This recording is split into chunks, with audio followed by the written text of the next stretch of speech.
Ինչ ազդեցություն ունեն օտարածին կրոնական կառույցները մեր իշխանության և պետականության վրա, արդյոք սա ուղղակի հավատքի հարց է, թե գործիք պետությունը ներսից թուլացնելու համար։ Այդ հոգևոր կազմակերպությունները օտարածին կործանարար են Հայաստանի համար։ Պետություն, պետականություն, ազգ, մշակույթ, ինքնություն, այս ամենի համար կործանարար է։ Հիմա կբացատրեմ։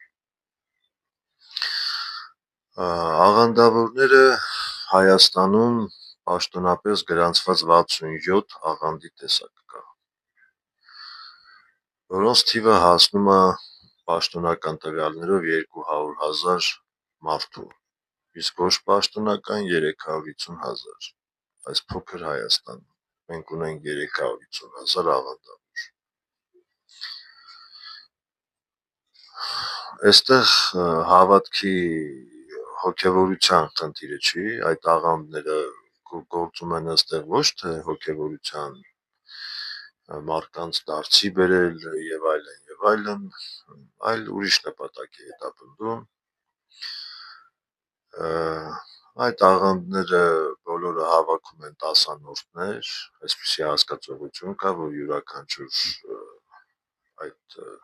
եկեղեցու այսպես կոչված մասնակից պետք է իր աշխատավարձի 10%-ը վճարի,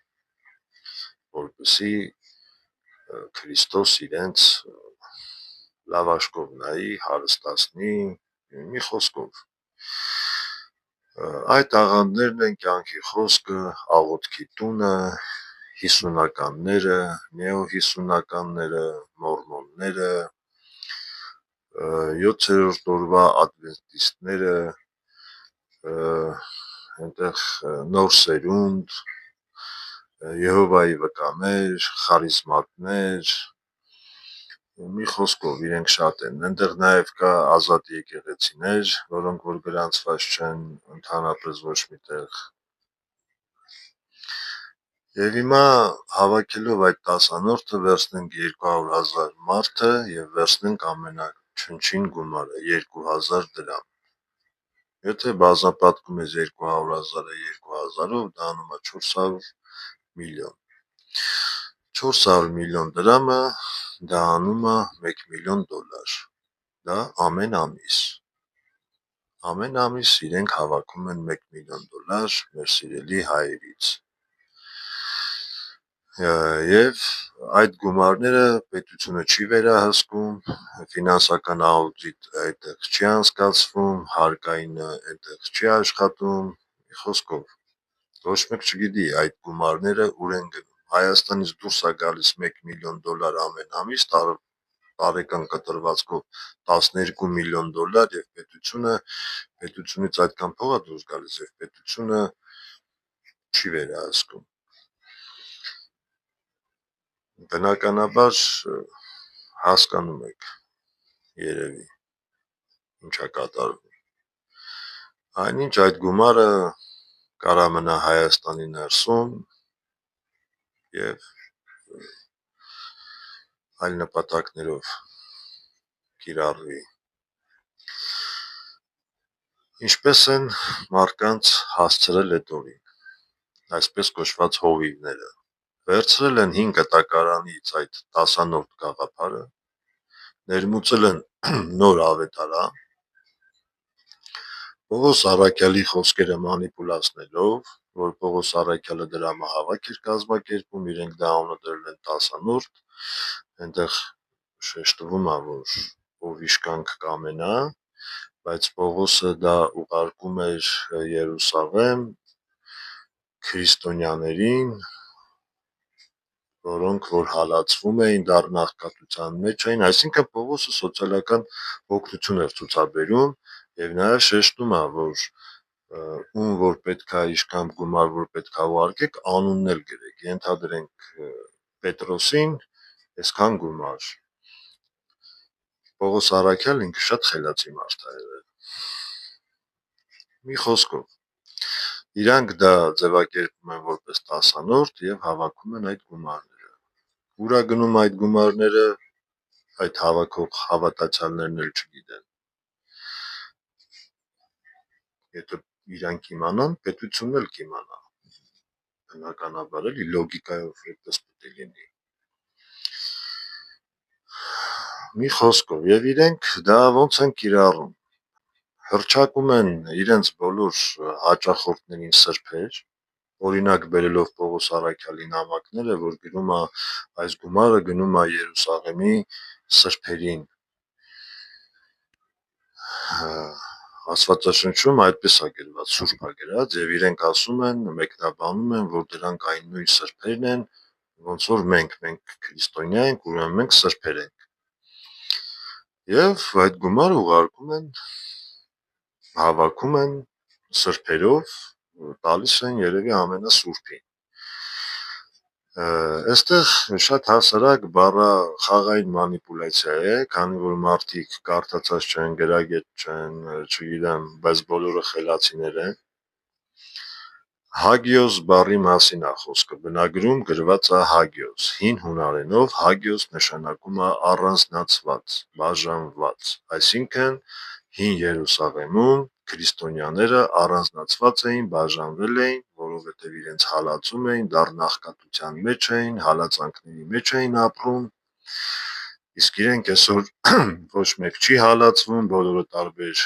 նույնիսկ պաշտոններ են զբաղացնում, բայց չգիտես ինչ իրենք սրբեր են իրենց համարում, իրենց այդպես հռչակել են։ Դե հիմա դա իրանց գործն է, իրանց եսասիրությունը երևի դրանից շոյվում է, մի խոսքով այսպես մարդկանց մոլորեցնում։ Սա է ամբողջ իմաստը, կարճ եմ ասում, որպեսզի շատ չերկարի այս տեսանյութը, մարդկանց այդպես մոլորեցնելով, այսինքն եթե դու հիմնել եք Հայաստանում աղանդավոր ավետարանչական, չգիտեմ իրանց ինչպես ասես հռչակում են, եկեղեցի, մարդկանց առանձնացնում են իր ազգից, այսինքն այդ 350,000 հայը հիմա առանձնացված հայեր են, այս մեր հայերից, մեր ինքնությունից իրանք առանձնացված են, եթե բառը բացում ես իմաստը, այսինքն ձեզ եկել են և պառակտել են, և հետևաբար դուք առանձնացված հայեր եք, այդ պատճառով ժողովուրդը եթե լսում է հավատացյալ ես, քեզ մի քիչ ուրիշ աշկով է նայում, այսինքն դու արդեն արհեստականորեն ձեզ առանձնացրել են մարդկանցից։ Եվ ինչ են քարոզում, որ Քրիստոս առաքյալներին ասեց գնացեք եւ ավետարանեք ամբողջ աշխարհը, եւ հիմա մենք եկել ենք եւ ավետարան ենք կարդում։ Այո, Քրիստոս ասեց գնացեք, բայց այն ժամանակ ամբողջ աշխարհը հեթանոսներ էին եւ առաքյալները ավետարանելով իրենց կյանքն էին վտանգում եւ բոլորը զոհվեցին։ Իրենք եկել են քրիստոնյա երկիր 1700 տարվա եւ ավետարանում են։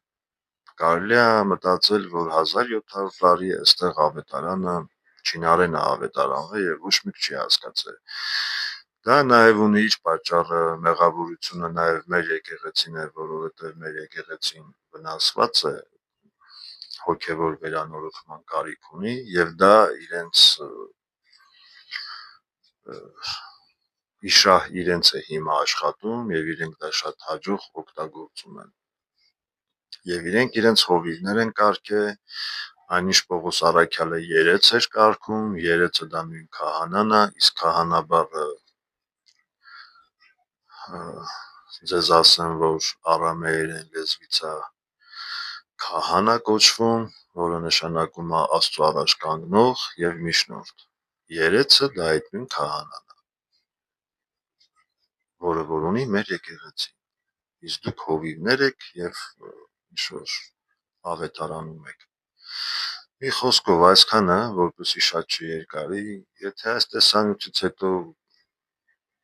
այդ նույն հոգևոր առաջնորդները կուզենան եթերով հակառակն ապացուցեն, իրենք սիրում են Պողոս Առաքյալի մեջբերումները եւ այլն աստվածաշնչյան ինչ-որ մանիպուլյացիաներ, ես խնդիր չունեմ, մեծ հաճույքով կլսեմ եւ իրենց կապացուցեմ նույն Աստվածաշնչով, որ իրենք ընդամենը մարդկանց պարակտող, մոլորեցնող, սխալ ճանապարհով տանող, քանի որ մեր ազգային բոլոր մշակութային սովորությունները, իրենք վերագրում են հեթանոսական, խաղալով դրա վրա, ոչ բոլորն է հեթանոսական, շատ քիչ բան կա հեթանոսությունից, բայց նաև այդ նույն